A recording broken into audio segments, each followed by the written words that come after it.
Hello friends, welcome back to பாண்டியநாட்டு சவை. இன்றைக்கி நம்ம வீடியோவில் என்ன பார்க்க போகிறோம்னா டீ கடை வெங்காய பஜ்ஜி தான் பார்க்க போகிறோம். அது எப்படி செய்யணும்னு வாங்க வீடியோக்குள்ளே போய் பார்ப்போம். ஃப்ரெண்ட்ஸ், நான் இப்போ ஒரு அகலமான பாத்திரத்தில் 2 பெரிய வெங்காயம் நீல வாக்கில் நறுக்கி வச்சுருக்கேன். அதை இப்போ நான் இதில் சேர்த்துக்கிட்டாச்சு. அடுத்து முட்டைக்கோசு ஒரு கைப்பிடி அளவுக்கு பொடிசாக நறுக்கி எடுத்து வச்சுருக்கேன். அதையும் நான் இதில் சேர்த்துக்க போகிறேன். பாருங்கள், பொடிசாக நறுக்கி எடுத்து. அதே மாதிரி ஒரு 2 பச்சை மிளகாய், அதையும் நான் பொடிசாக நறுக்கி வச்சுருக்கேன். அடுத்து ஒரு துண்டு அளவுக்கு இஞ்சி, அடுத்து கருவேப்பிலை, அதையும் பொடிசாக நறுக்கி இதில் நம்ம சேர்த்துக்கிட்டாச்சு. அடுத்து 1 ஸ்பூன் அளவுக்கு தனி மிளகாய் தூள் நம்ம இதில் சேர்த்துக்க போகிறோம். அடுத்து 1 ஸ்பூன் அளவுக்கு சோம்பு, பாருங்கள் 1 ஸ்பூன் அளவுக்கு சோம்பு, அதையும் சேர்த்துக்க போகிறோம். அடுத்து 1 சிட்டிகை அளவுக்கு சோடா உப்பு இதில் சேர்த்தாச்சு. அடுத்து இதில் நான் ஃபுட் கலர் சேர்க்க போகிறேன். அதுவும் 1 சிட்டிகை அளவுக்கு தான், அதுவும் நம்ம இதில் கலந்துக்குவோம். அடுத்து உப்பு நான் 1 ஸ்பூன் அளவுக்கு எடுத்து வச்சுருக்கேன். இப்போ 1 கப் அளவுக்கு கடலை மாவு நம்ம கலந்துக்க போகிறோம். அதே மாதிரி ஒரு 1/4 கப் அளவுக்கு பச்சரிசி மாவு நம்ம சேர்த்துக்க போகிறோம். இப்போ இது எல்லாத்தையும் ஒன்றா சேர்த்து கலக்கி கொடுக்கணும். கலக்கி மொத்தமாக கலக்கின பிறகு நம்ம இதில் தண்ணி சேர்த்துக்குவோம்.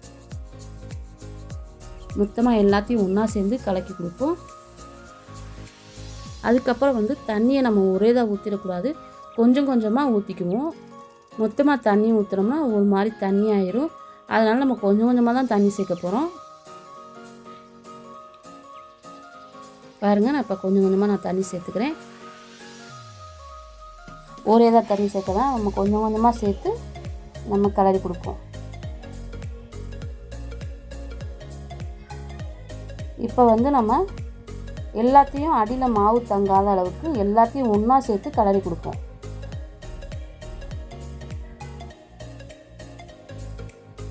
பாருங்க,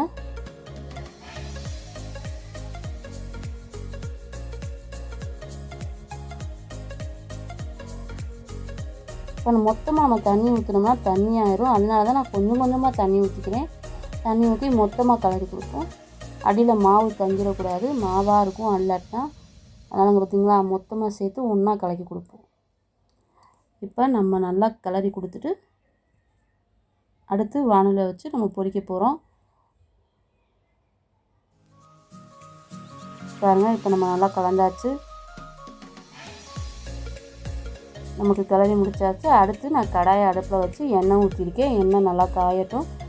எனக்கு எண்ணெய் நல்லா காஞ்சிருச்சு. இப்போ நான் இதை குழிக்கரண்டி வச்சு தான் ஊற்றிக்க போகிறேன். இந்த குழிக்கரண்டியில் நான் ஒவ்வொன்றா ஊற்றி எடுத்துக்கிறேன். பாருங்கள், இது நல்லா வேகட்டும். வேகவும் தான் நம்ம திருப்பி விடணும். உடனே திருப்பிடாதீங்க, கொஞ்சம் வெந்து வந்த பிறகு நம்ம திருப்பி விட்டுக்குவோம். பாருங்கள், இப்போ நல்லா வெந்துருச்சு. நான் அதை திருப்பி விட்டாச்சு. பாருங்கள், நல்லா வெந்தவும் நான் திருப்பி விட்டேன். அடுத்து இது நல்லா நமக்கு 2 பக்கமும் செவந்து வரவும் தான் நம்ம எடுக்க போகிறோம். எனக்கு நல்லா செவந்துருச்சு. இப்போ இதை நான் எடுத்துக்க போகிறேன். எடுத்து ஒரு பிளேட்டில் சர்வ் பண்ணிக்குவோம். பாருங்கள், நமக்கு வீட்டில் ஈஸியாக 5 நிமிஷத்தில் நம்ம வெங்காய வடை செஞ்சாச்சு. நம்ம வீட்டில் இருக்க பொருளை வச்சே தான் நம்ம இப்போ செஞ்சுருக்கோம். ஈஸியாக அந்த லாக்டவுன் பில்லில் நம்ம வெளியே கடை தெருவுக்கு போக வேண்டியதில், டீ கடையும் இல்லை. அப்போ நம்ம வீட்டில் நம்ம குழந்தைகளுக்கு ஈஸியாக எப்படி செய்யணும்னு நம்ம பார்த்தாச்சு. நம்ம அடுத்து ஒரு நல்ல வீடியோவில் சந்திப்போம். இது வரைக்கும் நம்ம சேனலை சப்ஸ்கிரைப் பண்ணுவாங்க, சப்ஸ்கிரைப் பண்ணுங்கள், லைக் பண்ணுங்கள், ஷேர் பண்ணுங்கள், கமெண்ட் பண்ணுங்கள். பக்கத்தில் இருக்க பெல் லைக் பட்டானை